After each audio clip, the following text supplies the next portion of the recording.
Hello, hello, everybody. It is 9:45 on the AM dial. And you know what that means? It's time for Java with Jen, Java with Jen, Java with Jen, Java with Jen.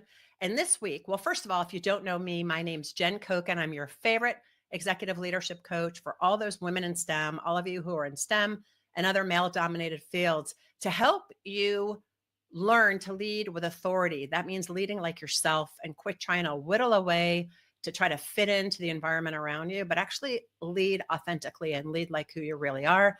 That then will inspire and influence your team to be better at empowering each other and collaborating. And I feel like when you combine authority with influence, you make the kind of impact you want to make. So I work with people to lead with more authority, influence, and impact. This is a shameless plug for my book. Get it now wherever books are sold. Make Imposter Syndrome your superpower. And I'm excited to bring back my guest for this month, Traci Brown. And let me give you her bio, which I have to read because it's quite impressive, my friends.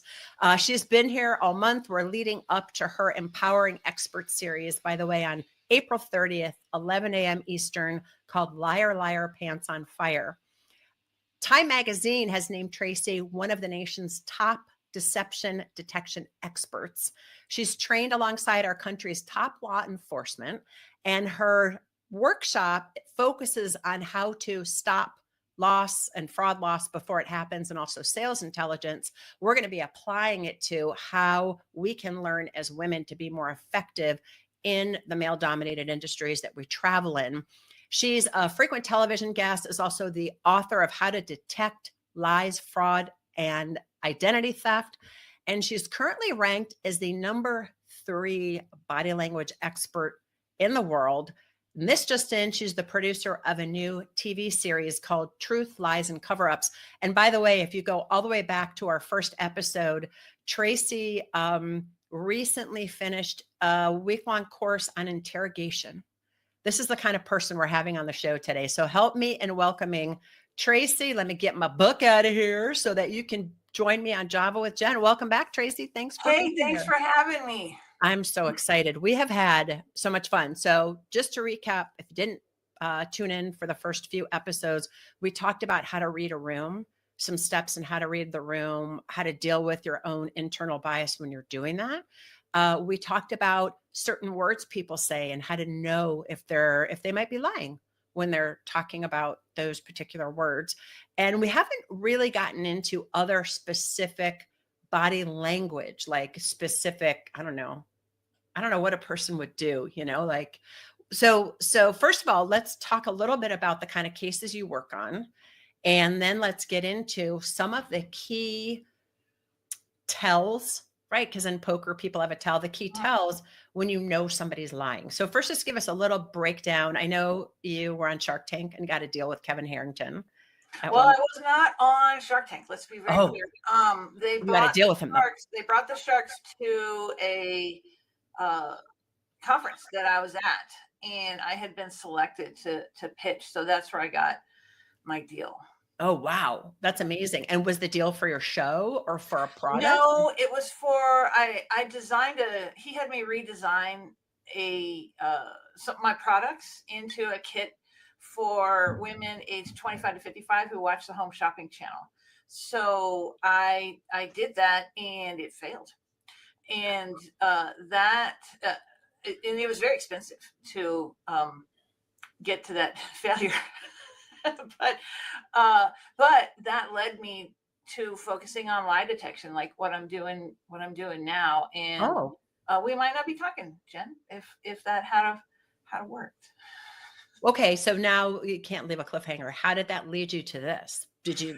Well, we don't want to call him out. Did you feel like there were some lies in what he was asking you to do? No. I just noticed that people were gravitating more towards my lie detection content, and then a friend sat me down and she's like, "Look, you're doing lie detection, but if you call it fraud prevention, you'll get a lot more traction." Like in my keynotes, and I started targeting financial and insurance groups, and she was right. Fees quadrupled and tripled, and bookings went way up. And because and this gets into just marketing, because I was focused on a tiny solution for a very expensive problem, where before I was talking about persuasion and influence, and lie detection Right. was just this fun little thing that I did at at the end of my talks, like kind of for the grand finale. And so I repositioned and really leaned into all of that. And so it's been a very good decision, very good move. That's great. I love that. I love that you did that because now we are here talking, Mhm. you know? So let's talk about specifically body language or tells. Are there, I know you do a lot of work with child custody hearings. You do a lot of work Mhm. with law enforcement. You just talked about insurance companies, financial Mhm. companies, fraud prevention. Mhm. But for the average woman who's walking into a meeting, Mhm. either presenting or being a part of the meeting, one of the things that women often come up against is feeling like their idea wasn't heard in the way Uh-huh. they presented it. So, in my empowering and my executive presence accelerator, part of what we focus on is how you're using language and Uh-huh. tone and body confidence. But your particular workshop that you're leading in just a couple of weeks, Liar, Liar, Pants on Fire, Mhm. I think we want to get into how could I read the room better when I'm in there to know whether I'm getting buy-in? Because that's the other thing I've heard is, Mhm.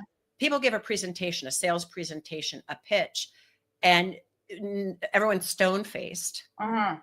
People often come to me with this, like, it didn't seem like anyone reacted. And I always go, well, maybe they had gas.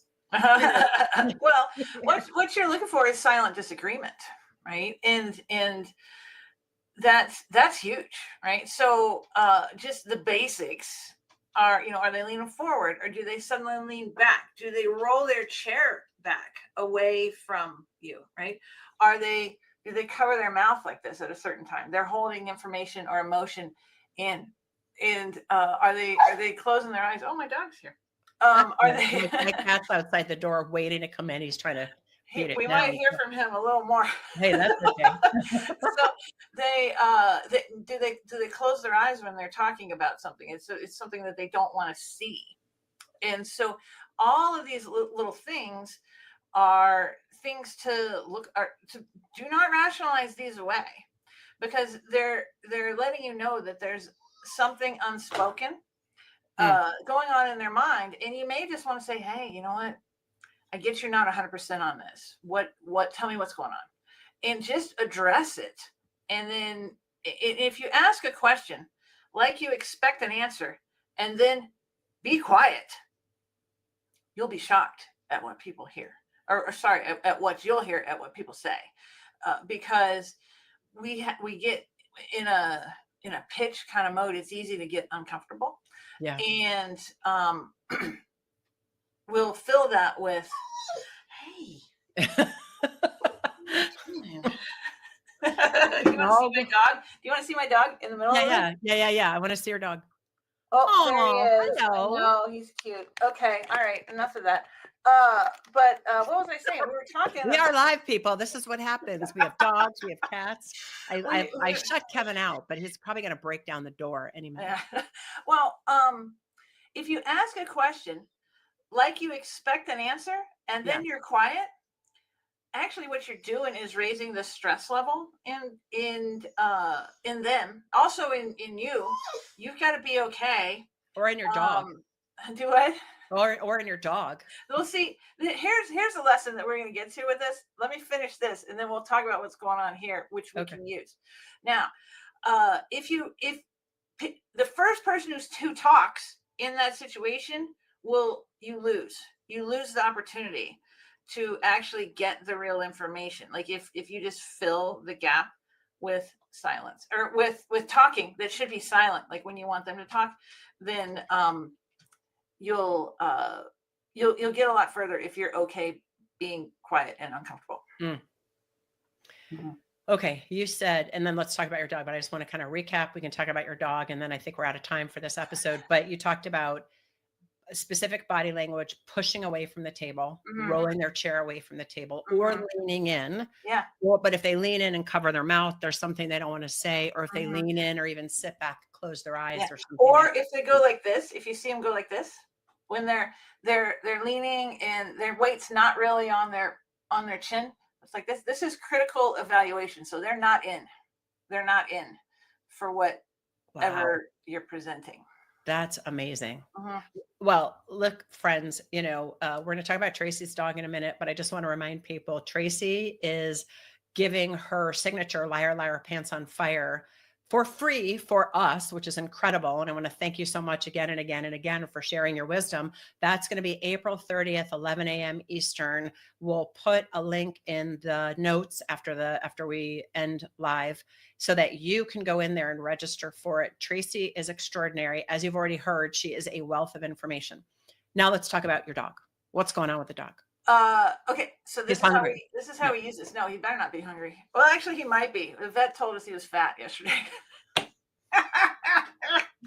Anyway, and there's some reasons for that. It's not 100% our fault. Okay, so the person who's most flexible in the conversation wins. Like they're going to get their way because they're willing to do anything. He doesn't have any boundaries. Right. So he's going to come in and squeal and whine and he doesn't care what I'm doing. Right. But he's going to get what he wants. And so if the person who's most flexible is going to rule the interaction because they're willing to do what they want. So if you're interested in not ruling the world, and I don't mean ruling, I mean like getting, something done, getting your way, having the conversation go in a productive direction the way it needs to go. If you sit there and you're quiet and you're nice and composed, that's not the way to get attention. It's just not, right? He's very good at it, right? And he's going to do anything. And you know what? If I don't let him out a little bit, he could go wet on the carpet and doesn't care. Right? So Wow. And is it a husky, by the way? Is your dog a husky? He's a Siberian, yeah, purebred Siberian. Okay. And what's his name? His name is Easy. Easy with a Z. Easy what? With a Z.